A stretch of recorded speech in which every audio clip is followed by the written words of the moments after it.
And we're back. All right. It's now Wednesday night. 40 degrees here in southeastern Michigan. And I'm Patrick from Have Cheetah Will View, and welcome to Eight Questions With. Tonight's guest is rising young actress Bailey Herrington. Bailey Herrington will be here with us in about 15 minutes or so. Um, as you can see in the description, she is one of the actors in the new movie, The Sawyer Massacre, that's being directed by Steve Chirillo. I think I killed his name correctly.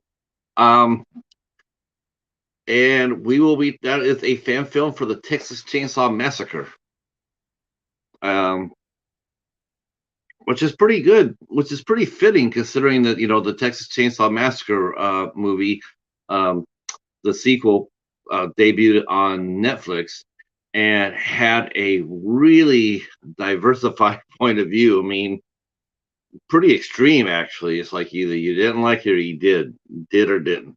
Um, I haven't seen it, so I can't really speak to it. Um, though people I've seen it, whose voices I do respect, have also been pretty much divided on it. There's some of the folks I know, they really did like it, and some didn't. Um, but you know what? Fan films seem to be gaining some real traction now lately.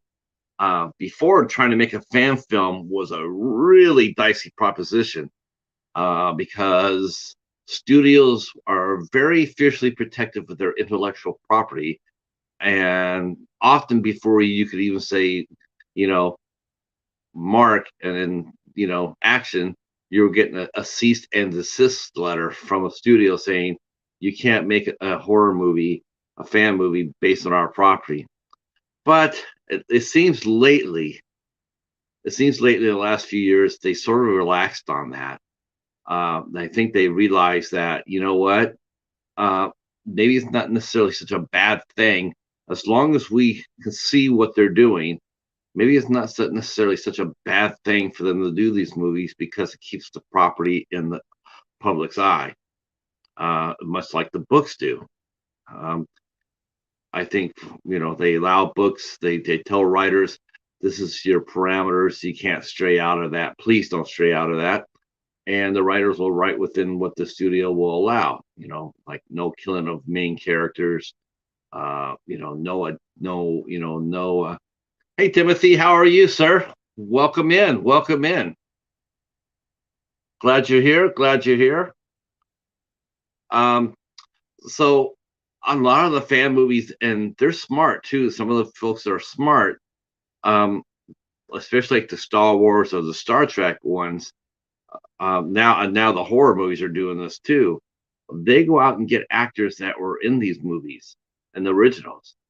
They get them to come out there and do their fan movies, and it adds a lot of credibility, uh, some gravitas to it. Like it's not just a bunch of guys go out in the backyard and shoot with an 8 millimeter.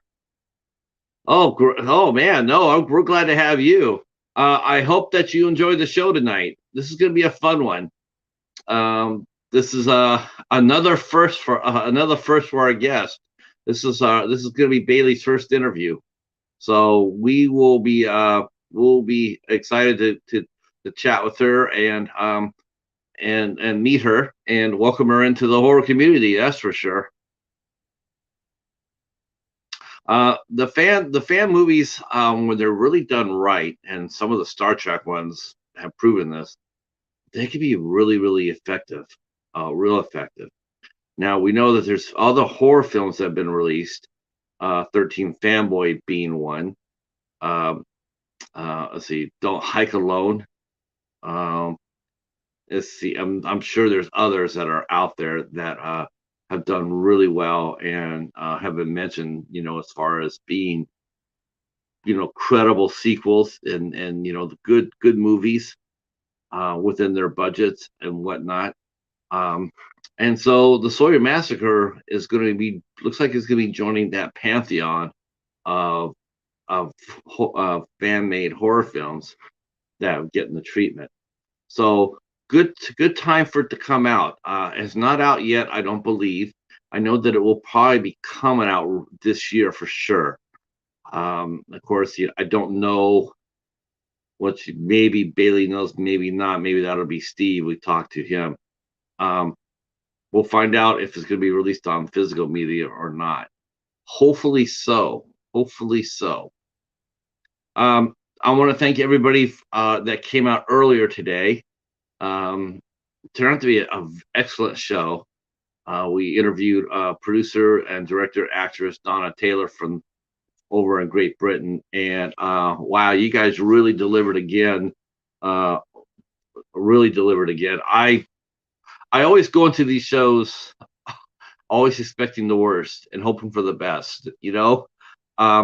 That's because we're a small channel. We got less than we got tiny amount of people compared to most big channels in the community. So any chance I get a decent crowd, I'm so tickled and flattered, and I thank you for it. But this afternoon at 2:00, we had Donna Taylor here, and you guys showed up to support this, and it was a really good show, really interesting show. It is available for replay now, so you guys can go out there and listen to it, or watch it, of course. Again, that's really what's great about this show here, is this show can be both watched and listened to. You don't need to watch it in order to see it, if that makes sense. You can just you can put it on in the background and have it play it like a radio show.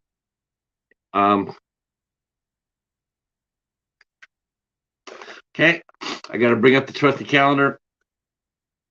I know every time, right? Of course. So, like I said, Bailey will be here in about 10 minutes or so. And then tomorrow night we have actress Dylan Fawn Harvey. I don't know if I hope I'm saying that right. I hope I'm saying her name right. She's probably gonna sit there and say it's Dylan, and I'm saying Dylan. It's like Diana, and then I'm going Dylan, and it's probably Dylan or Dylan. Fawn Harvey will be here. I hope she doesn't get upset from me massacring her name. No, not my intentions. So she'll be here tomorrow, 8:00, and we will be talking all things a Midwest tour. She is based in Kansas City, or Kansas. She has done several films with film director Todd Sheets, including Bone Hill Road, Dreaming Purple Neon, Clownado. Actually, me and the Cheetah will be watching Clownado tonight.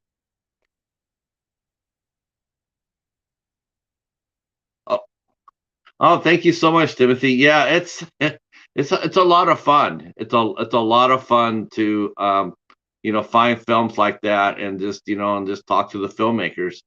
And you never know, you break out some fresh talent, faces that you've never seen before.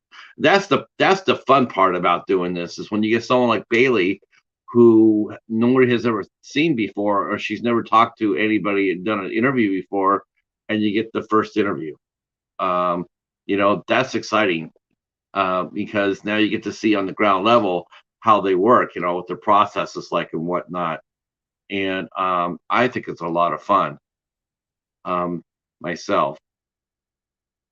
You always want to try to be the first one to discover somebody, and who knows, maybe today this is her first interview, but maybe by this time next year she's been discovered and she's on her way up, and she comes back and gives us another interview. That's always the dream, right? See, next week we have we have actress, writer, producer, and film director Mariah Carey will be here on the 16th. And looking forward to talking to her. She's extremely delightful, hardworking. You'll definitely want to be here to meet Mariah for sure. She is cool as hell. And then we had the return of Christy Adams on March 17th on St. Patrick's Day. So really looking forward to talking to Christy. We had a great interview with her before. You guys really like Christy. In fact, she has our seventh ranked interview as far as viewers go. She is our seventh most popular interview, and she was interview number 35. So it's been a long time since she's been on. Yet you guys have made her. You guys obviously like her interview quite a bit. Uh yeah, the first interview. Yeah, that's one way of looking at it for sure. I think I would give credit to Steve though, Steve Cirillo, for casting her. I think that's going to be fun. It's a it's when you try to capture that lightning in the bottle. That's the whole thing. It's like you want to give that person that first shot and to see where it takes you. And I think she has a bright future. I personally think Bailey has a very bright future. Okay, what else we got going on? The next week, I am still working on the next week. The next week is, woo-hoo, I might be, I don't know, I might be throwing some Hail Marys out there. But I will tell you on March 24th, we have actress Davini Penn will be here. Davini is a legitimate screen queen. She has appeared in dozens of movies, really good movies, a lot of cult favorite films. Escape Ensenada, um, Party Bus to Hell. Just so many. I saw her in a really interesting movie called The Dawn, which I really liked. I was really impressed with her performance there. She's a beautiful girl. I mean, she's glamorous, and yet in The Dawn, she played a nun, and she got dirty. She was rolling around in the dirt. I always respect actors who are known for maybe their looks or whatnot, and yet they'll go there and they'll get dirty. They'll roll around in the dirt. I just think that's just something there about that I respect, because I just do. I just think they're not stunt people. They're not necessarily character actors. They're leads, and yet they go down there and they get dirty. They'll roll around in the dirt. They'll do their own stunts. And Davini Penning's one of those. So she'll be here on the 24th. Hopefully, maybe her husband will pop up with her. We'll cross our fingers for that. Hope for the best. And then the last week, though, of the month, we do have a full week. We will be heading back over the pond to talk to the lovely Kelly Goody. Will be here with us on the 29th, and then we will come back to talk to Monique Candelaria, actress Monique Candelaria. She'll be here. And then on the 30th, we talked to Tatiana Lauria will be here with us. And then on the 31st, the last month of Women in Horror, we have actress Nicole Vegas will be here with us. And that completes March. In fact, I will be looking to, and I will say this. Our first guest in April will be director Joe Leone, from who directed the movie Reap. We had to reschedule Joe, and we rescheduled him for the first day in April. So we do got some guests in April coming up. That's a good thing. Hey, John, how are you, sir? How are you? Doing good, doing good. We're going to be talking to Bailey Herrington from the Sawyer Massacre. Am I saying his last name right, John? Is it Steve Cirillo who directed that? Is that how I say his last name? Cirillo? I I guess I could go over there and see if I can pronounce it.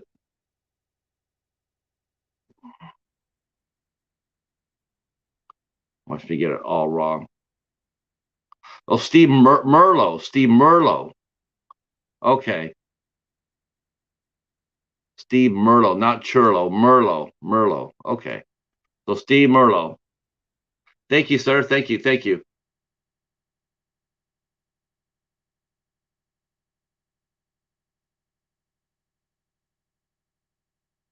That'll be fun.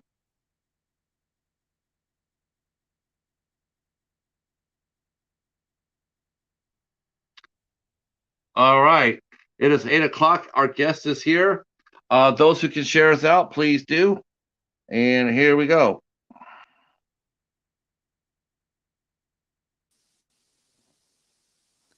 Hello, Hi. Bailey.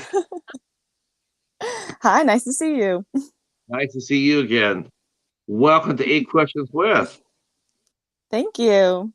We were just I was trying to figure out how to say the last name of Steve. I was saying Steve Torello, and then Oh, thank God my Merlot. friend, yeah, thank God my friend John saved me. So still it's Steve Merlo, and it's like, okay, thank you so much, because that is a popular thing here. Is you massacre names, and then you try to sit there and say, I'm really sorry, I didn't mean for it to come out that way. Right. Um, yeah.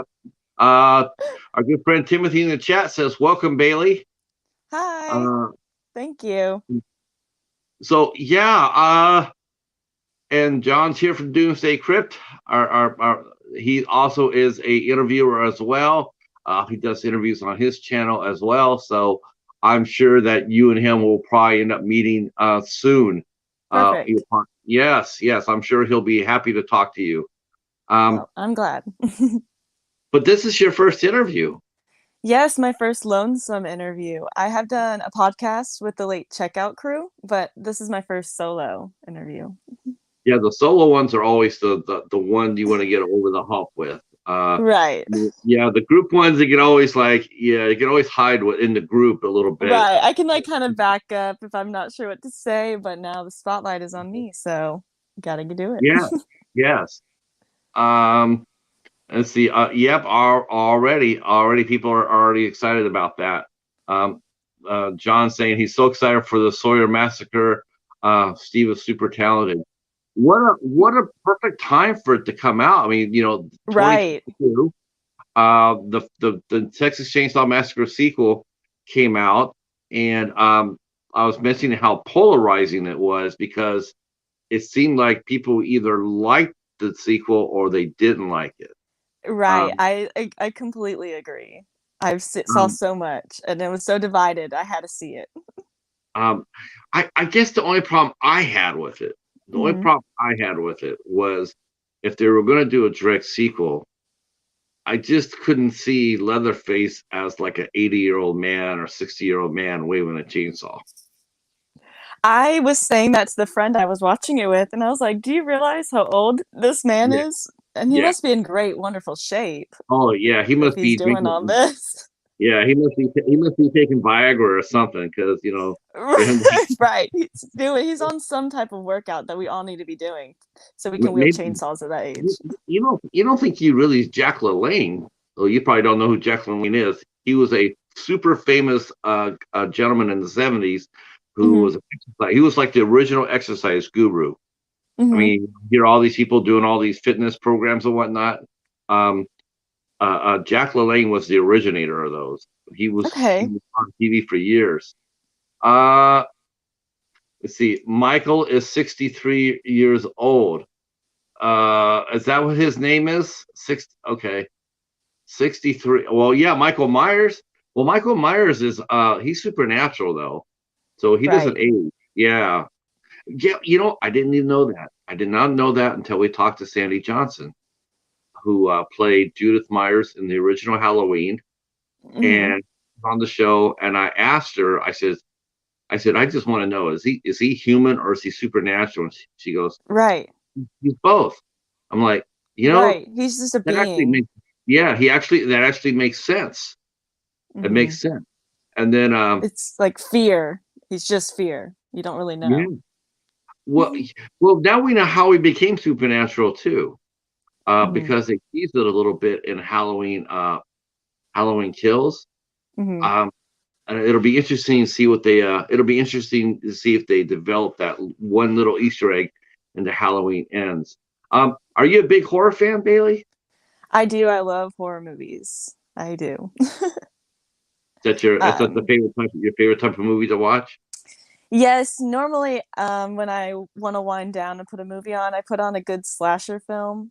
I don't know why, it's comforting a little bit, and it's just good to watch. That's why I did like the remake or the sequel of the Texas Chainsaw, because it was a fun movie to watch. It was just, intriguing. It was fast paced, and it's just something that was fun to put on. So I like putting on those movies whenever I just want to watch one. But I did like it, and I do like slasher movies a lot. That's probably my favorite subgenre of horror. Had you seen any? Have you seen any of the Texas Chainsaw movies before being cast in the Sawyer Massacre? Oh, Had you for watched them? sure. The original Texas Chainsaw, the 74 one, is probably one of my favorite movies. That's why I wanted to be in the Sawyer Massacre so bad because I feel like the original Chainsaw, I don't know, it just captivated me into horror movies. And that's why I was like, I want to do this. Like, I want to be in this one because I'm doing it for myself because I just loved those movies so much. And I'm like, I get to be a part of something that captivated me so long ago. Like, maybe others will be captivated by this one. And it's just so much fun. So I did watch them before I got casted. And I mean, I like them. The Texas Chainsaw 3D is my guilty pleasure chainsaw movie, I will admit, even though it's not the best. But yes, I do like them and I do enjoy watching them all the time. Uh, what's your favorite horror movie? That's Timothy's asking you what your favorite horror movie is. That is such a difficult question. It is definitely between the original Texas Chainsaw and Scream, just because I valued those movies so much long time ago. It's what kind of got me into doing like into acting and wanting to do horror. So just because those are just meant so much to me a long time ago, I hold those two in the top of my lists. But it's so hard. I'm not great at choosing favorites, but those are the top ones. Before we get into a little bit more into that, because we will, but I want to circle back a little bit Mhm. and I want to talk to you a little bit about where you were born and raised at. I was born and raised in Jacksonville, Florida. I lived there my whole entire life. My family was all always from there. And I recently, a couple months ago, moved with some friends to Texas, just to live out my chainsaw dreams, I guess. But Jacksonville, Florida. So that's where I'm from. Now, now, were you creative as a child? I mean, when you were growing up, did you do drama in high school or junior high, or did you write in Um, the journal or anything like that? so yes, so I used to it started out as singing. I was a singer and I would do plays all the time. And then I went to Broadway camp and I just loved to sing and then I loved to act. And so I would do school plays.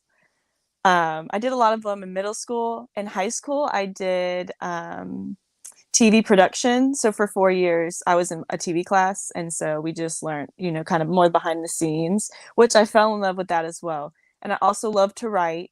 I used to write stories all the time as a kid. So I kind of started writing screenplays. Um, but I guess I just like to do a little bit of everything. I was a creative kid and I'm still creative now. I just find that is the best outlet to express myself in different ways. I love to act, to sing, to write. I like to do everything that's just full of creative expression. So, yeah. Uh, John wants to know how filming's going on the movie. For Sawyer Massacre, they just started Yeah, recently and it's going really well. And I'll be there on the 15th to do my special scene. But yeah. I heard it's going super well and I'm super excited for them and I'm so happy for them. They look like they're having a wonderful time and I can't wait to step on set. Yeah. Um, I can't wait for you too. It's going to be very exciting. And like we talked about in our pre-show, um, once that movie comes out, your life will change. I mean, you will, let's put it this way, you'll probably always be guaranteed a spot at most conventions. That's the Yeah, goal right there. I love yeah. going to conventions. You'll be able to go to just pretty much any convention you want to go to, and as a guest, and people will want to sit there and take pictures with you and get your autograph. I mean, when you come into inside a horror franchise as Mhm. famous as Texas Chainsaw or Scream or whatnot, I mean, yeah, it's a life changer. Uh, and I'm what a super great way to, excited. yeah, I know we I can speak for the chat here. We are all excited for you. For Thank definitely. you. Thank you, chat.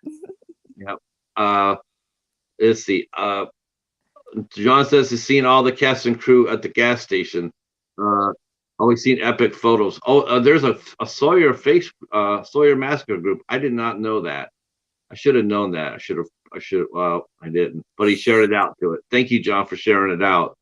Uh, yeah.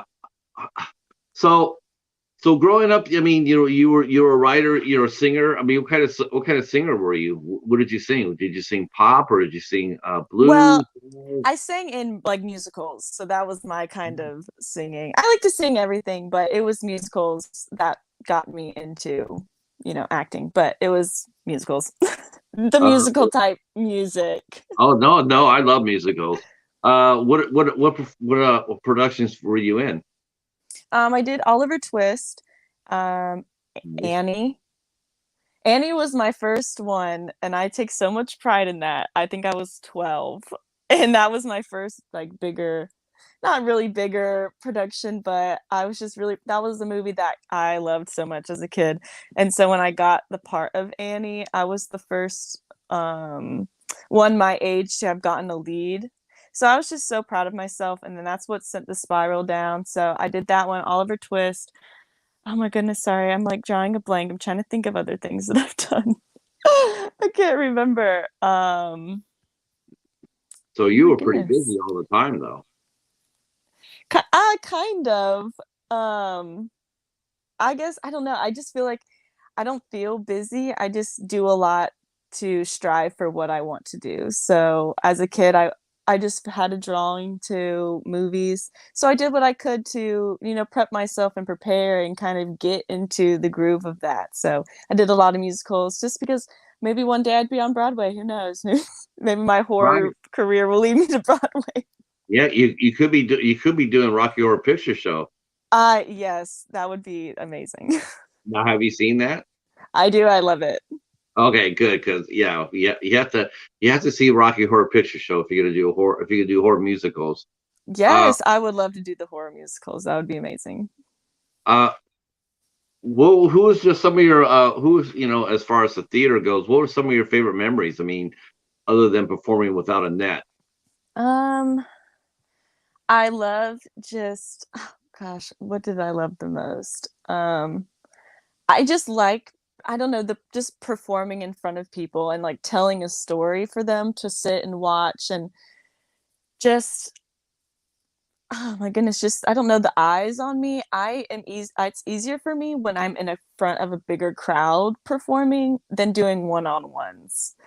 So that was a little bit different when I was doing my trailer for Late Checkout was more one-on-one, and I was used to a bigger crowd because I feel like so many eyes don't make me as nervous, but I liked performing in front of larger crowds and just showing people my talent like right in front of them was really awesome for me, and then making connections with my my castmates was amazing as well. But it's just I love to sing and I love to act. So just doing the whole thing was just amazing for me, and I'm so appreciative of it. But I guess I'm not good at picking favorite things, but yeah, I guess just the performance was my favorite. Just performing for people and having them watch me and tell me that they thought it was amazing. They loved the story. Just making people proud and happy and giving them some sense of emotion to what they're watching is my favorite thing. Now, as an artist, as an actor, on a stage, what would excite you more to do? Would you rather do a revival? Would you rather do a revival of Rocky Horror, or would you rather be part of an original play that's premiering that no one's ever seen before? Hmm. I don't know. Um, I feel like the original would be fun because it's a new story. It's new. No one's ever seen it before, and it's completely, new to everybody. But I don't know. I would love to do a Rocky Horror show just because it's so classic and everybody loves it, and it's such a fun energy, such a fun vibe to be in. So I don't know. Maybe I would have to do the Rocky Horror one, unless the new play was really good and beats it. That's not, because it's like it's just so weird because you see on Broadway, Mhm. they're always doing revivals, they're always Mhm. big, and I'm like, it's be all right, but then you Mm-hmm. see people getting awards for it. So and so won for for a chorus line or for, Mm-hmm. and it's just like, but that's already been done. Right, Someone else right, won it.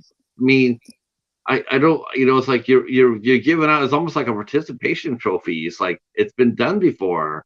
You don't right. see people getting Oscars, for to where they do uh, Remake a uh, movie. remake a movie. You don't see them. Well, we're gonna give you an award for that, even though the first one came out. Right, Um, right. but I don't. There's I guess there's a little bit of. I mean, to me there's a little bit of attraction to both. I mean, Mm-hmm. you want to do something that maybe is familiar. Um, but I don't know. I think I just want to be the first. The You know, first, yeah. I want to be the first on the new place. Like when it came Right. out, this is the level you have to make. Here I Mm-hmm. already set the bar high. Yeah, you have to set the bar first. Like you have to do the Right. best. So then when Yeah. they So remake it, now instead of you chasing, whoever played Columbia or Frankenfurter, or mhm, instead of chasing out their performances, like because you're going to get compared to that. right, No, someone has to apparently do because mine. yeah. Right, the original. Uh, Yeah. Hobbs is a fanatical Rocky Horror Picture Show fan, which is why I mentioned it. He just said, "Take a jump to the left, And then a step to the right. step to the right, and put your hands on your hips. And bring your knees in tight. Take it, Hobbs." Um, yeah, did you see it at the? Were you able to see it as a play, or did you see it at the theater? Oh, No, my friend actually worked behind the scenes of a Rocky Horror Show, and I never got to go. And I'm so upset that I never got to go. She also lives in Florida, but I'm hoping maybe it'll come around again. I get to see it because I do want to see it, in person and get that kind of feeling of it. But I only got to see the movie. I know, it's okay, so sad. okay. Yeah, John's mentioning plant on TV screens at cons. Um, the Sawyer Massacre definitely getting hyped. Yeah, it definitely is. I mean, yeah, I could see that. And I mentioned before he got here, I mentioned, Mm, the fan movies they're rising in importance. It used to mhm, be fan films were always looked upon. Plus, the studios wouldn't let any creativity happen. Like, mhm, by the time you're setting up your first shot, you're getting a cease and desist letter. Well, mhm. you can't film this. You can't use any of this property. It's our property. You can't make a movie for it. You can't profit from it. Right. You can make it, but you can't profit from it, or you can't kill any of the characters, or it's sort of funny because it's like these studios think that people are out to destroy the property Uh-huh. when it's actually doing their best to keep it in the public's eye. Right, right, Um, and what, I hope there's more movies like this because it will help keep franchises alive. right. Like we mentioned this yesterday during our show yesterday. Um, we were talking to Spooky Kisses, and we were talking about some of the franchises have faded. Like we were talking about Phantasm, and it's like it used to be when you mentioned all the like Scream or Texas Chainsaw or Halloween, you would Mhm. also you would mention Phantasm in that, Right. but like the last few years, it's faded, and now you don't really hear people when they talk about the big franchises. Mhm. It's not anymore. Right. Um, and it was good to see Texas Chainsaw um, still had a very vibrant fan base. You Mhm. know, and like when the movie came out, people were really animated about it. They wanted to talk about it. They wanted to express themselves and sit there and say, like I love this franchise. I like the characters. I did like what they did with it. I didn't like. I mean, it was really really good to see the energy Right. from fans about it. But good lord, so decisive though. It's like no Mm, one, no, there was no one standing in the middle going like, this is all right movie. There's yeah. good stuff about it and there's some bad stuff about it. Yeah. Like there was it would definitely be things I didn't care for, didn't like, but at the end of the day, I liked watching it. It was fun and I was entertained, which is really all I asked for. I don't want it to be boring, and it wasn't. But yeah, there was things that could have been done better, could have been fixed, but like I said, at the end of the day, I liked to watch it, and I wanted to watch it again just because I do like to watch movies twice sometimes. I do want to watch Scream again, the newer one. I only saw it once, but yeah, I mean, I liked it. Like uh, it was fun. John's sitting here saying, "Not sure you know, but I am an associate producer on the Sawyer Massacre." Oh, So hi. that Well, that thank means that you. John will be and will be in charge of craft. He'll be Mhm. making sure he'll be in charge of what you eat for the production. Thank you, Awesome. John. Thank you. Thank Yeah. you. So if you have any menu items that you want, for your when you go on set, just tell John and he'll make sure you have, a special diet. He'll have that ready for you. Thank you, John. I really appreciate it. I think But that's I what do love cranberry juice. okay, cranberry. I think that's what associate producer does. Handles all the food, What? which is No. really important. Or I think he contributed something to the movie. He made the movie something like he did something good for it. Yeah, you know what? He might be behind your scene, your big scene. He might be behind it. I know. Maybe Um, I'll get to see him. yeah. You know what? I think he will be going down to Florida, if I'm not mistaken. He does conventions. He does go down there. He does go down to cons and sets up and does runs a table and whatnot. I'm Oh, not. I know that awesome. he's. Yeah, I think he went to Florida last year. Um. Oh no, he's an arm. He's a suit. He's an armchair student. He's an armchair. Yeah, He's an armchair associate producer. Armchair associate producer. Um. So when did you get into? When did you start doing drama? When did you? What was your first dramatic role on stage?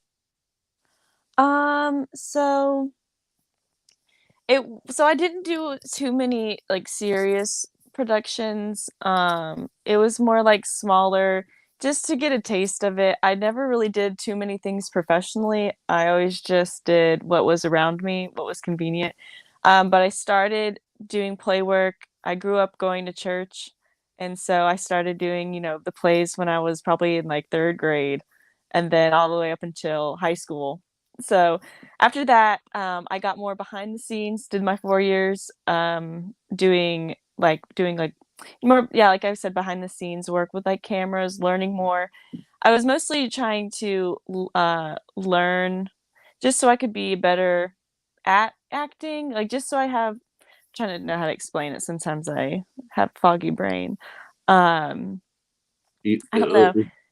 Mhm. so you wanted to learn the nuts and bolts from behind and in front of the camera. Right, I like to know everything, I'm curious, and I feel like it just having more knowledge won't hurt me, it'll only help me, so after I did, like, my plays and whatnot, of course, I did, like, little short films with my friends and whatnot, but it was mostly just kinda educating myself more behind the scenes because 'cause I'm sure I'd love to be behind the camera one day. Um, I am writing a horror short, I should say, but yeah, I just wanted to have a taste of everything. So I loved the play work and I loved doing the trailers and filming the movies. And so hopefully one day I'll get to be behind the camera so just I can have a full rotation and find what suits me best so I can have like a career in it and always have a place to be, a place that I fit. Right. So I just like to learn everything. Well, that'll serve you well because as you get into the independent scene, you'll notice that. I mean, it's very consistent in the people we talk to. Uh, when you do independent, there's very low budget, and a lot of times the talent that's hired doesn't always necessarily finish the movie. Hmm. We had one actress who was here and said that like she showed up to set one time, and lo and behold, the cameraman wasn't there. There's no cinematographer. Oh, Like okay. everybody's all ready to go, but the cinematographer is not there. So she had to pick up a camera Mhm. and she did it. Right. It's I'd be like like, all right, well, we still got to make it happen. So let's figure right. it out. Hello, Lily. How are you? Um, Hi. She's hiding in the school library and thought she see what's up. Our good friend Lily is in Australia. Hi, Um, Louie. I see John saying he wanted to go to Texas and visit set. Unfortunately, not able with all the time taken off at work with the cons. Yep, yep. Um, yeah, everybody, that's what, if he wants to go down there and see how his investment is doing. Um, Mm-hmm. I get that, John. Um, I hope you're doing well, Lily. Glad you're here. Thank you for coming. So yeah, I think that's a good idea, Bailey. I mean, you went ahead, you learned, now someone says, hey, we don't have a camera guy or we don't have a continuity, producer or Right. what, you Right. can step on in and do that. Besides acting. But that being said, do you feel that would interfere with you as far as doing your role? I mean, here you are, you're hired to be an actress. Do you think that if someone said, "Oh, by the way, we need you to do this, do that," do you think that would affect you and how you prepare for a role or get into the mind of a character if you were distracted I'm from the role? definitely sure it could. 100%, it definitely would. I guess it more depends on like the role and whatnot. Like more serious characters, I could understand like breaking that character could affect the way you're portraying her or that person in the movie. If you have to, every so often go and be somebody else because you want to stay in your mindset. So I'm sure that would be, effective. But I'm sure good actors they just have to you just gotta do it. So, like, to help out, you have to do what you have to do. So if I needed to pick up a camera, I would, and I would still try to do the best, to my ability to portray my character as I'm supposed to, and try not to let it distract me. But I'm sure that it could, just having all those, this, that, and the other, and it's kind of losing you from being in your character's headspace. So I'm sure I wouldn't want to, for every movie to be like, Bailey, come on, pick up a camera, let's help, or help us with this. I'd be like, okay, maybe not all the time, but if something had to happen, I definitely would, do my best to help out in any way that I can. Uh, so how be now I know you say you haven't done too many dramatic roles, but what's the biggest difference between doing a stage musical versus a dramatic role? How do you approach each role? What's your process? Um, so my stage work was more light, and so it was more fun to be in character and more lively. And I feel like with a dramatic role, it's a little bit it can be more somber because you're kind of have to feel feelings that might be uncomfortable or that's not something you'd want to feel. Usually with like more lighthearted type of plays, it's good feelings. You're portraying a good feeling. It's easy to show good feelings, but when you're doing something more dramatic or more, a darker theme, you have to kind of bring up the emotions that you might be pushing away, that you might not be wanting to feel, like sadness, um, anger, frustration, those kind of things that might be a little bit harder to bring up and you got to bring it out of you. So I feel like the biggest difference is just the emotional toll it might take on somebody doing those. Have you I mean in the they have this listed in the database, so I can say this, but they have you listed there as victim number one. Hmm. Now, have you ever died in any of your roles? Have you played a death scene in any role? I have not. Um, I have not. So I'm super excited to, just give that my all. I used to this sounds crazy, but my best friend and I growing up, since we loved Texas Chainsaw, we would reenact the movie all the time. So I feel like I've had enough training. I've been training for this my whole life to be killed by the saw. Because I've literally just have pretended to be like Well, wait a do minute, that wait a all the minute. time. Aren't you supposed to be trained to become the final girl? That'd be a different movie. Oh, yeah. I don't know. I think I would want to. I mean, like, yeah, I know maybe there's a chance, but if I was gonna be anybody, I want to be the well, in this case, to be the final guy. But I mean, Yeah, but I would think that you want to be the, like, okay, coach, I'm ready to be the final girl. I'm ready to kick that guy's ass. Uh, Right. you I know, do love the final girls. I do, because it's inspiring, they're heroic, they're badass, but it's also fun to die because I mean you don't get to die and like, you know, seriously, it's not just something that happens. So I feel like that's no. so fun and it's different and I love being bloody. So that's what I What, wanted. As soon as I what, saw Sawyer Massacre, I was like, I need to die. I need to be killed. uh, now, okay, let me ask you a question. If you had your choice to be killed, would you rather be killed by a chainsaw or a cheetah? Um, a cheetah. You're in luck, Paladin. Because I think they'll bite me right in the neck and kill me very quickly. So Yeah, that's I don't want to, I don't want it to be like dragged out with the saw, like, and I'm just no. I have seen the cheetah like work. the This cheetah cheetah over can just here end it work. all really quick. He Oh, he gotta lose looked you for like a second. uh um he's looked like he's worked with a chainsaw before. It's like I've seen some of his handiwork, and yeah. Uh, so what has been your favorite death scene in a horror movie? What 4 or 5 scenes have really stuck out with you as far as like, holy crow, I don't think I want to go out that way. Oh, House of Wax, the remake with Jared Yes, Padalecki. Oh my Paris Hilton. goodness. I love that movie. Yes, I love it. And when he was just getting turned into a wax figure, I was like, they did him so wrong. I would have Oh, him not too. wanted to die that way at all. It's terrible. Um, Um, yeah, I wouldn't definitely. have wanted to die her way either.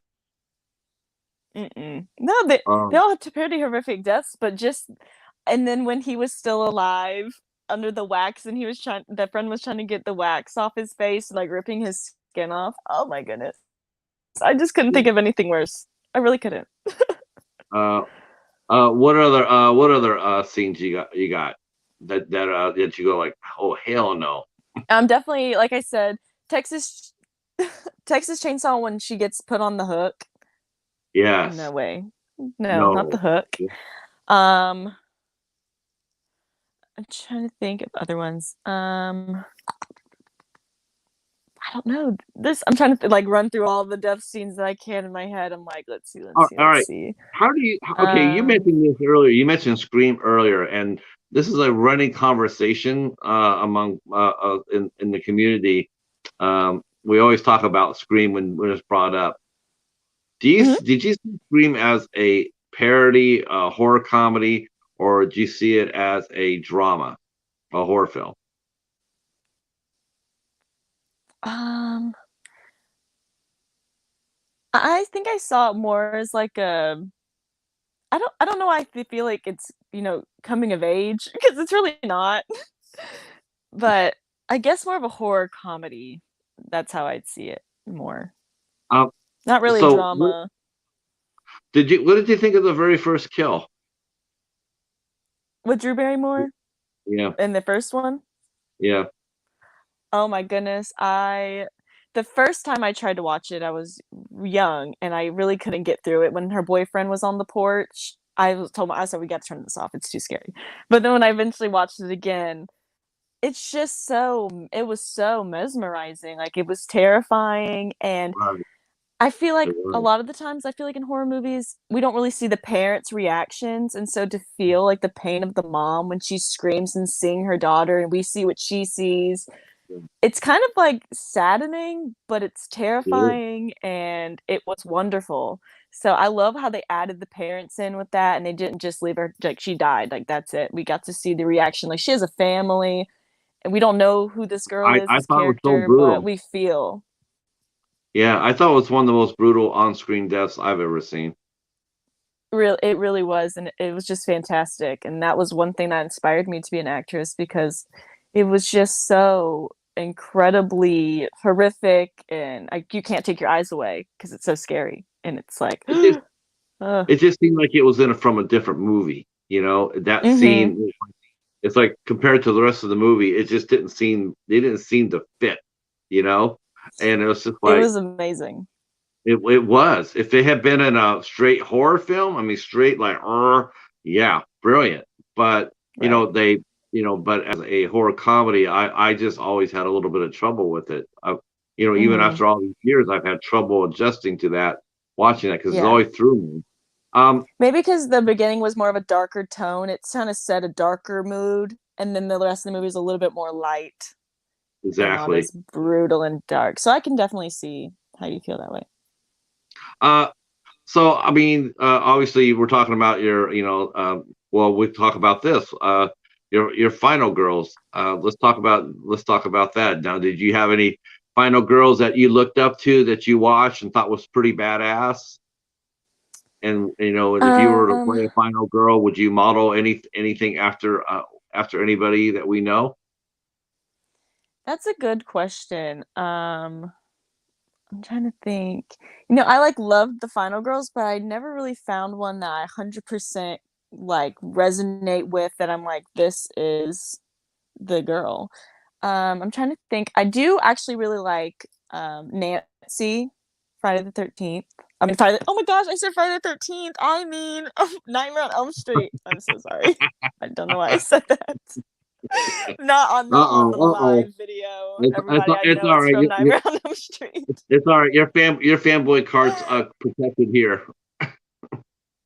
Oh Uh, my god, goodness. I just like her because I don't know, she just seems more really realistic to me, and the way she thinks and her calmness and the way she, tries to think through, the issues and how she wants to fight it. I don't know, I just really found that. I really like that. Um Not so much like the gearing up type of the other movies. I don't know how to explain, but I don't know. I think she just was really smart, and I just like the smart, yeah. like her intellect in the movies, and how It in was- the third one she became a psychologist or something. I don't know. I just find something really amazing about her intellect and how she took her trauma and then wanted to help others from that. So I don't know. She's a right. final girl that I really do like. Yeah, we were mentioning that too with the character of Jenny on Friday the 13th Part Two. She was Hmm. a psychology student, and Hmm. they're talking about they're breaking down Jason's psychology, and Yes. yeah, it was really interesting. Yeah, In I do that like case, those. I should plug that on the Midnight Society on Sundays at 9 o'clock. We're doing a deep dive on Friday the 13th. Uh, yeah, we're looking at it. So that's the reason I brought up the Final Girls because I'm thinking, wow. Hmm. Um, a Texas Chainsaw had a very iconic Final Girl in Sally. Yes. And I I do mean, love Sally. oh She yeah, was in what? she was And yeah, in Texas Chainsaw, she was just very theatric. She was very realistic because I'm sure that would be me if I was in that situation. I'm I'd sure just be that would be. screaming. I think There's that nothing would be else. everybody. I mean, that's what made that movie so. Right, like The screaming at the table. I mean, I haven't seen the original, in many years, yes. but I still can see that scene in my mind's eye. Her sitting at the table and just screaming, and Yes. it gets you. It's like you Yes, just it's want to go in there. Yeah, you want to yeah, because go in she's there helpless. blazing Like to she go. knows there's really nothing. Um, Right. So how did you get involved with the Sawyer Massacre? I mean, you're in Florida, and I think was Steve Merlo in Florida as well? So no, I actually when I found, the Sawyer Massacre, I was in Texas at the time, but I mostly find, these movies through social medias. And so when I had seen saw that it was being created, I was like, how do I get in on this? Because this seems amazing. So I was talking to Steve for a little while. I believe I might have reached out to him, and then that's just what happened. I saw that it was being created and I was like, this seems amazing and awesome, so let me reach out to the director and see like if he'll talk to me back. And he did, and Steve seemed like such a nice man. And I'm really glad that I reached out to him to have this opportunity. I'm so incredibly grateful. But I was in Texas at the time, so I think that helped manifest the role for me. I like the fact that he's taking a chance on a relatively newcomer. I mean, you've only done 2 films so far, and Texas Chainsaw is one of them. The Sawyer Massacre is one of them. For him to take a Right, and chance. Late Checkout isn't even out yet.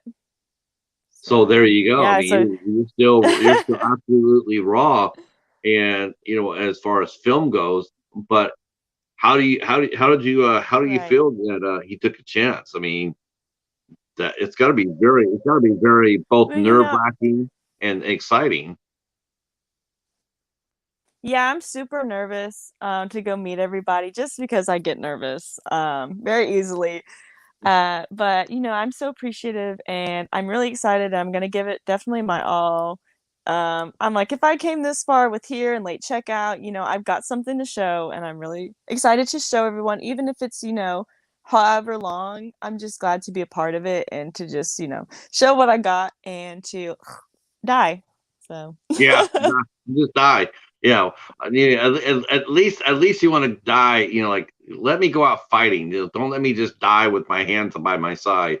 I guess if I was going to do a, well, yeah, just don't let me just stand there like. I, It's like, no, don't let me do that. Let me at least get in one punch. Let me at least let me at least right. scramble. Let me scramble his eggs first, and then he can kill me. Um, Right. Or I wanted to be put on a hook. I was like, dang, it's either the oh saw or I Lord. want to be put on a meat hook. Oh They're God, both of no, no those meat seem like hook. I want to watch this movie, Bailey. I don't want to sit there and see you on a meat hook. I don't know if I can handle that. Uh, no, my mom's that way. oh my My mom God, said yeah, she doesn't really want to watch the movies that I'm in. She's like, no. it's too scary. I'm like, Here, Mom, I'm here. you know what though? It is true. A lot of actors have commented that even though they've gone through it, they've seen the process, filming and makeup and all that. But when they see hmm themselves die on screen, it's spooky. I It's know spooky. I'm A lot of ready actors to have really see. I'd be like, ooh, because it's just not something you'd see. So, no. I'm just ready to have that perspective and to be like, ooh, that's a little chilling. John mentioned that Steve traveled all the way to Texas from Canada. It was important to him to film in Texas. Yeah, yeah, of course. Yeah, that's amazing. I mean, and I'm sure he might be able to film the movie for cheaper up in Canada, but it is the Texas Chainsaw Massacre. It's not the Toronto. Right. And You know, right. And I uh, think it's so amazing how, he has this movie he's loved so much. Now he can create his own from it, and he gets to go, to Texas.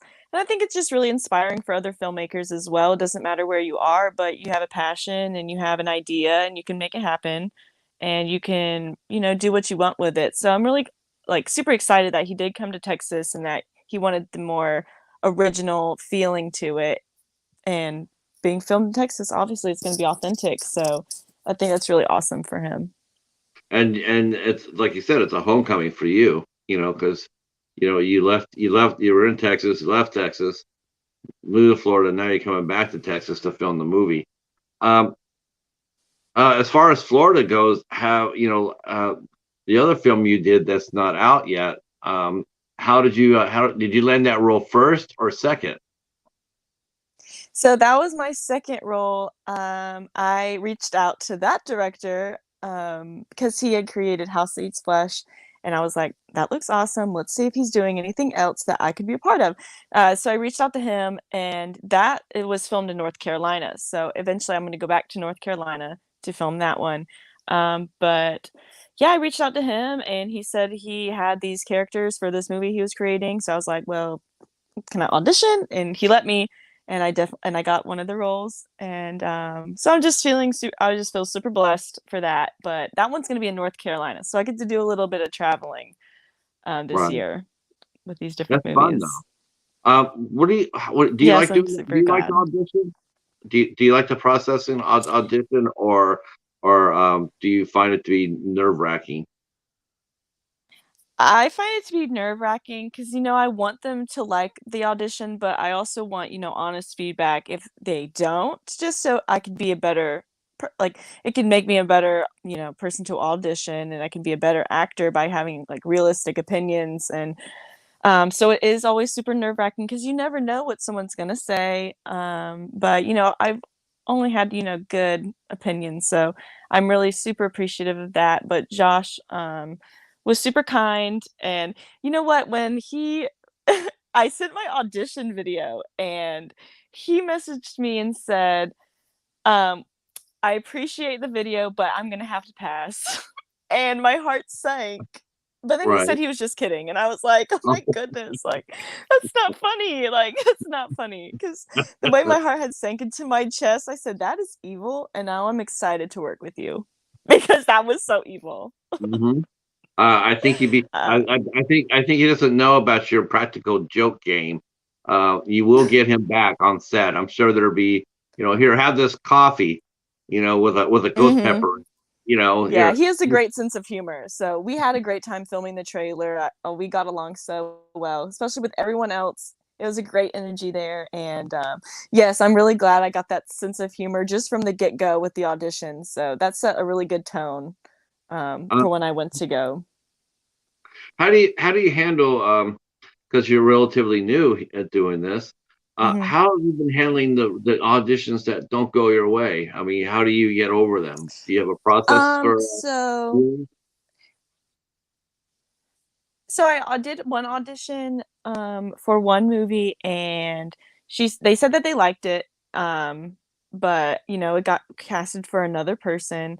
But usually, like, it's not that it hurts my feelings, but, you get a little disappointed, but I just have to remember that I'm not gonna get everything. Like, not everything's gonna come to me, and everything I want is not gonna be mine, and it's gonna make me better. So, I'm really glad I didn't get that role because then another one came along and I got that one. So I just feel like, the opportunities will come when they're supposed to, and it's not personal. Just because someone doesn't like my audition doesn't mean I'm a terrible actress or I can't do this. It's not personal and I can't take it personal. It's just I'm not their vision, which I wouldn't be upset if I was doing a movie and casting and I had to tell someone no because they aren't my vision. So I have to think of it in that way.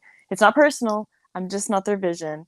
And something else will come along where I fit in perfectly and it works for me. So that's what I have to keep telling myself. Like, I'm just not their vision. It's not that I'm a bad actress, but I'm just not what they're looking for. And that's okay because somebody else will be looking for someone that I can fill the shoes for. So that's my thought process. Hi, Chadwick. Welcome in, sir. Welcome in. Our good friend Chadwick Whitmer is here. He is a writer, director, actor himself, Hello. and he has also answered his eight Hello. questions. So stopping by to throw a little support. Thank you so much, Chadwick. Thank you. We are talking Thank to you for actress coming. Bailey. We are talking to actress Bailey Herrington, who will be appearing on the Sawyer Massacre later on this year.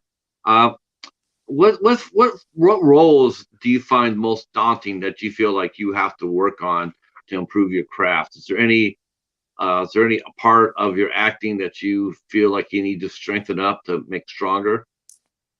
For sure, for sure. I feel like emotionally vulnerable scenes, more sad. It's not that I can't get sad, but for so long in my actual life, I kind of avoided being vulnerable and letting myself get upset. So I feel like that block from where I wasn't expressing my feelings in real life comes to it's hard if you're not expressing my feelings of that in real life. How am I supposed to act that way? Because I'm not used to expressing it. So I definitely feel as super emotional scenes, I want to, tighten up a little bit, let myself get more vulnerable, especially in front of the camera as well, just because it's hard to be vulnerable when there's people right here and you're not saying words you'd normally say.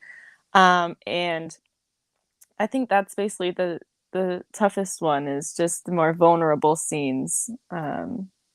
Just So we could carry that into like a dramatic romantic scene or whatnot. I mean, that would right, be exactly. A lot like passion, like sadness, the depth of a feeling you want to express but if you're not used to Oh, we lost her. She'll be back. Um, Great interview. She's doing awesome. Um, Totally tickled. Let's see. I'll let her know to just come back in.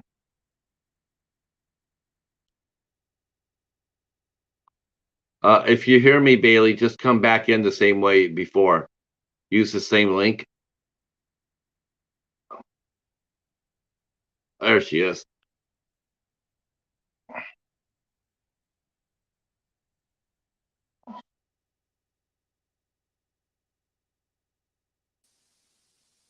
I'm sorry. Pick up. It's I okay. don't know what just happened. It happens. Glitches sometimes happens in StreamYard. Yeah, it was just like, whoop. I was like, oh, everything's Where gone. where did I go? Where Okay. did I go? Uh, yeah. So how are you going to tackle that? How are you going to make that stronger? Are you going to go to more classes? Or are you going to, do you have do you have a group that like a little, acting group that you work with? Your peers? Do you ever do any um, workshops or anything like that? so what I usually do when I had done an audition that I had gotten, I actually was not really going through something, but I had some things that was not very happy.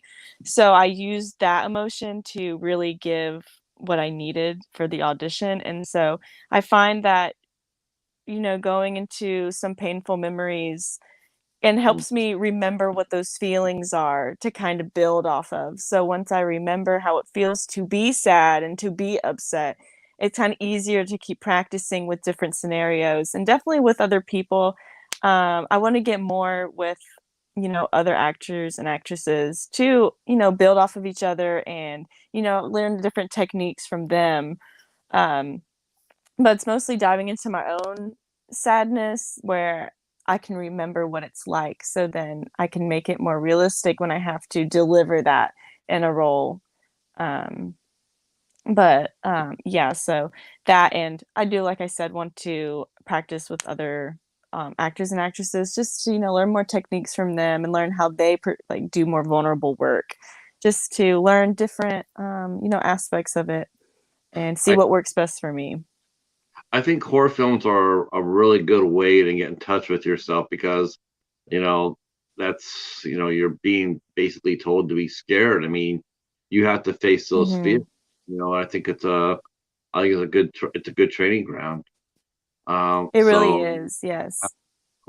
hopefully, with the Sawyer Massacre, you'll get they'll allow you a little bit of character development, and you'll get to use those skills into that role. Hopefully Right. it sounds like it's not gonna be just a one trick pony. Like, okay, we want you to stand here, then we're gonna kill you, and that'll be it. It sounds to me like it's gonna be, you're gonna people gonna, because in horror films that's the catch, is to me, to make a horror film really effective, is that you gotta care for the characters on screen. If your characters are unlikable on screen, nobody's gonna give a rat's ass about your movie. It's just not. Other than Right. I wish they die. And it's like that's not really want to do. That's not really what you're doing for. That's not a effective horror film.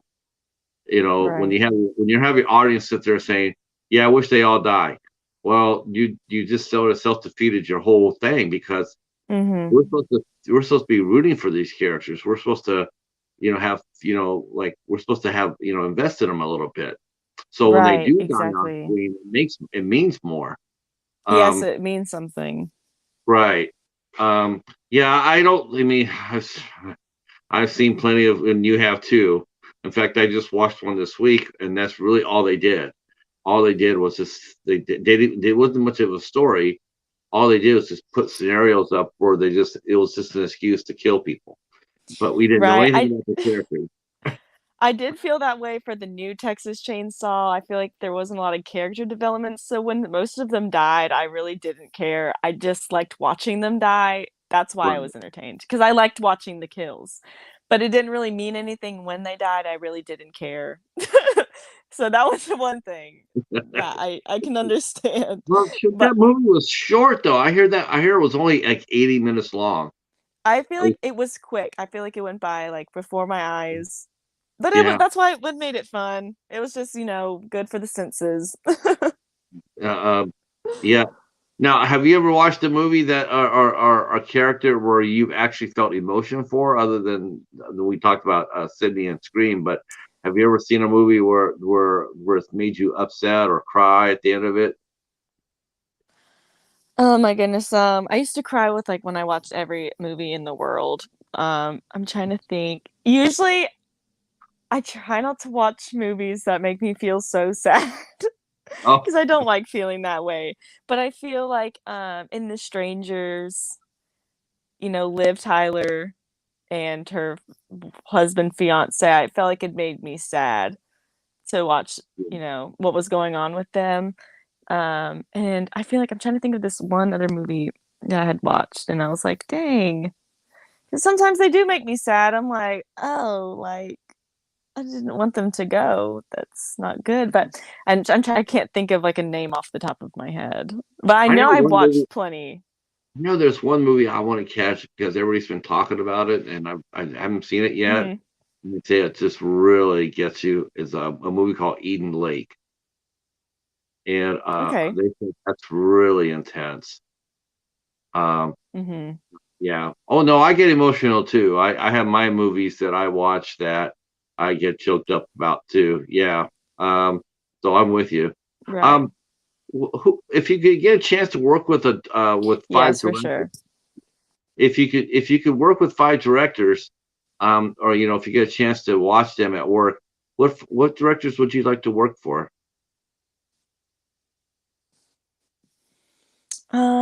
Let's see. Oh, I like James Wan. I know that's like a very, big name, but I do like his movies, James.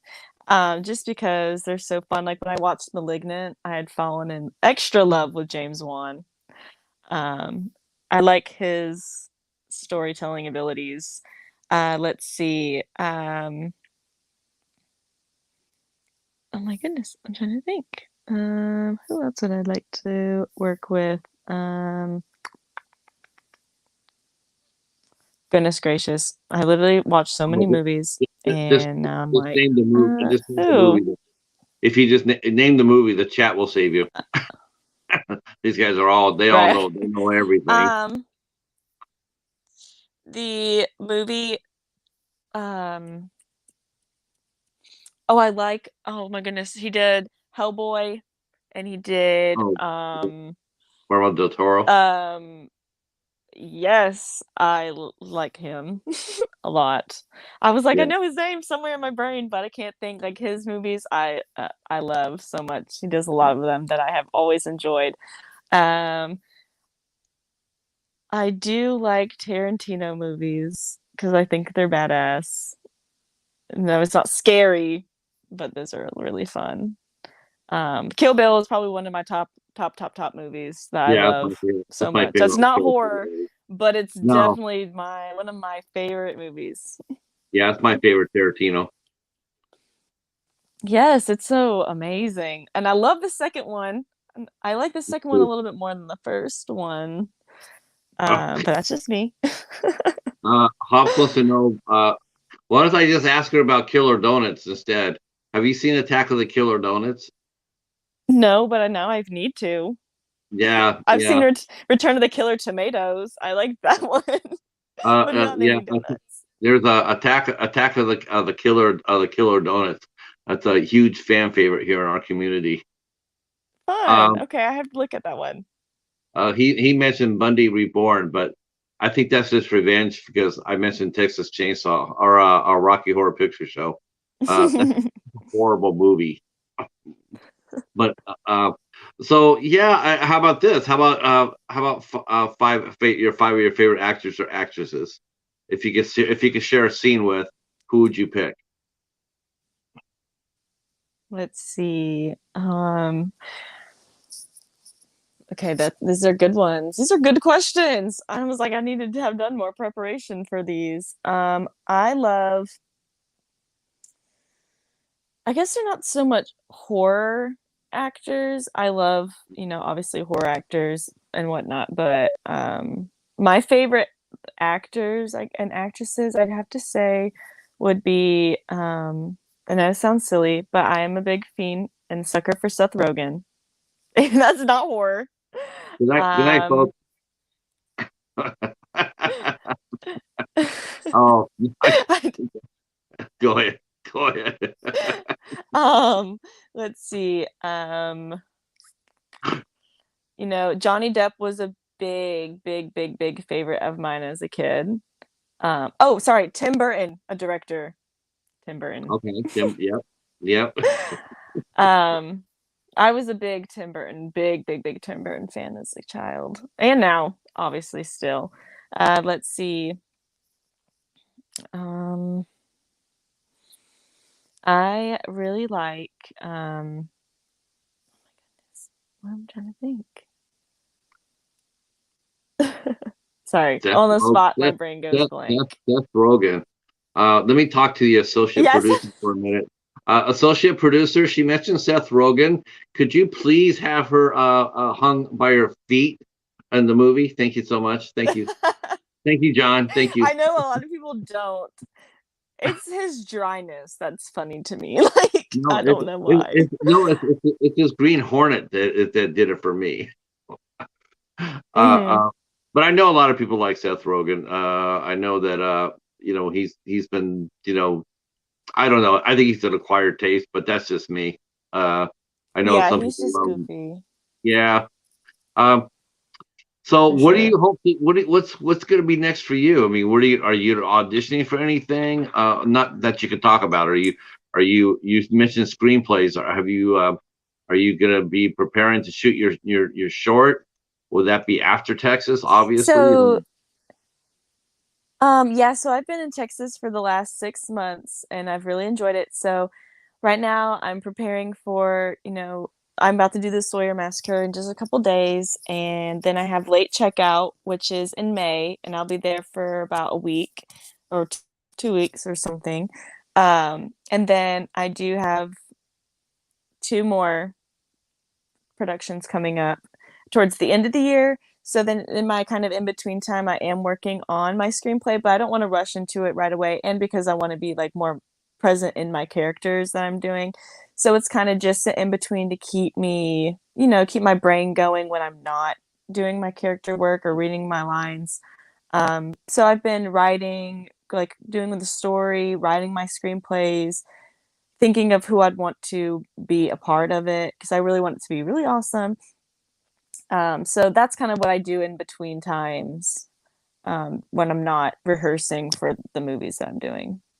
Yeah, you'll be. Will you be doing your own casting for that, or will you have somebody else do casting? So it's going to be really simple. I really want it to be more for the story, not for the casting. So I haven't really done it. It has minimal characters in it because it's probably going to roughly be around 45 minutes. So it's so minimal. So I have them in my head what I'm wanting. It's just to see if I can find someone that will fit my vision in my head. But mostly, I'm just trying to think of location and more like the details of how I want it to look and the themes and like yeah, the um the colors and how I want the emotions to be felt. Like I really want to get really good into the story and then from there figure out who I want to represent this and who does the best job in showing those feelings that I want that makes the audience feel the way that I want them to feel. So I'm really just trying to get into the nitty-gritty of the story so then I can, find a good cast to, display that for me. But it's so minimal. There's only basically two characters in it the whole time. So I'm just trying to get a really good story going first. Yeah, I can definitely. I can. We talked about that earlier. About the story has to come first before anything else. If you don't have a good story, Right. really nothing else matters. I mean, you could have $100,000 budget for a short film, but if you don't have a story, it doesn't mean anything. Right. It's just a waste of money. you know. Right. So I've been sending like different copies. Right. I've been showing friends, the story and like letting them read the script and letting them read the plot synopsis. Cause I'm like, tell me, like, what do you think? Because I mean, I think it's good, but I want it's the movie's not for me. It's for everyone else. So I want, Yeah. the opinions of my close friends, be like, is this something you'd watch? Like, what do you feel reading this? Like, is it enticing you? Do you feel a certain way about it? Is it boring? I know I got good reviews from it, but I like honest opinions so I can make it even better than it was before. I like the fact that you said it's not for you, because there are a lot of directors out there that have forgotten that. They make their movies, they make them for themselves, and it's just like, it's the ultimate. Hmm. It's almost narcissistic. I'm doing this. I'm doing this for me. I'm gonna make this. A ghost story is the worst film I've Right. seen. That I don't know sure if you saw that movie or not, but Mm-mm. that director, I mean, nothing's relatable to the viewer. Nothing. It's just him. Right. It's like this is.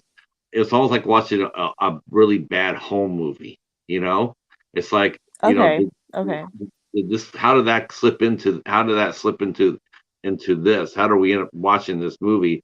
It feels like you're watching something Right. more, of his, and he's the only one that's sitting there Right. going, yeah. Um, that was my opinion. Is there any Right. roles that you won't tackle, Bailey? Right. If directors ask you to do certain things or play certain roles, are there limits to what you'll do, or will you be game enough to try anything? Um, I always try. I'm very open-minded. As long as I feel as if I'm capable, I will try. I'll try anything, and I'm a pretty good go-getter. I'll go do it. And I might try to talk myself out of it, but at the end of the day, I usually stick to persevering and doing what I want to do. So nothing that I can think of would, stop me or make me question. I do feel like like revenge exploitation films like I Spit on Your Grave, it would be hard for me to do something along those lines, like with the um like sexual abuse and whatnot. That kind of thing is hard for me to discuss anyway. So I feel like those kind of roles I'd be more hesitant about. But I believe like if I really wanted to do it, I would do it and be good to my mental health and you know, no, it's just a movie, but I think that's the only thing that I could think that would make me be more hesitant in questioning the role. But at the end of the day, it's a role and it's a movie and it's not real. So that's another Right. thing I have to keep telling myself. But down the line, I'm sure I'll be more open minded to things and learn how to cope better with certain situations that will make me more open to doing those kind of roles if that ever came my way. Um, I'll tell you. Let's end. I'll end this with this question. What do you like to do when you're not working? I mean, as far as working on a film or doing scripts or screenwriting or whatever.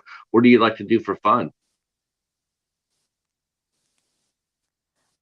So I live with my friends and their family because I'm in Texas. All my family's in Florida, so I love spending time with them. And we like to go to conventions a lot. So we'll either go to conventions on the weekend to Houston, to Dallas, or we just like to go out and go thrift shopping. I'm very minimal. I like to just be outside. But we like to shop around thrift shop and go to conventions or just hang out. I do like to exercise and I like to cook. So I'm a simple Oh, woman, okay. but I like to No, I like to just do like to fun cook. things like that. Yeah. What's your specialty? Um, I don't really have a specialty. I like to just if I want it, I just make it and I make everybody try it and hope they like Okay. it. Here, eat this. I'm gonna eat this. I want to see if you fall down first before I have it. Yeah, I'm like, I'm trying this out, but hopefully you guys like it. Usually it turns out pretty good. I won't allow myself to make something bad. I'll make it taste good somehow. But I What's like your, to go what's to your, my friends' houses around here and cook for them too. I'll be like, "Can I come over and make you food?"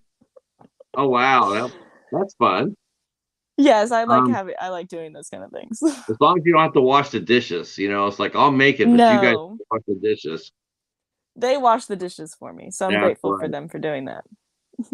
What's your favorite dish that you create? I really like making curry.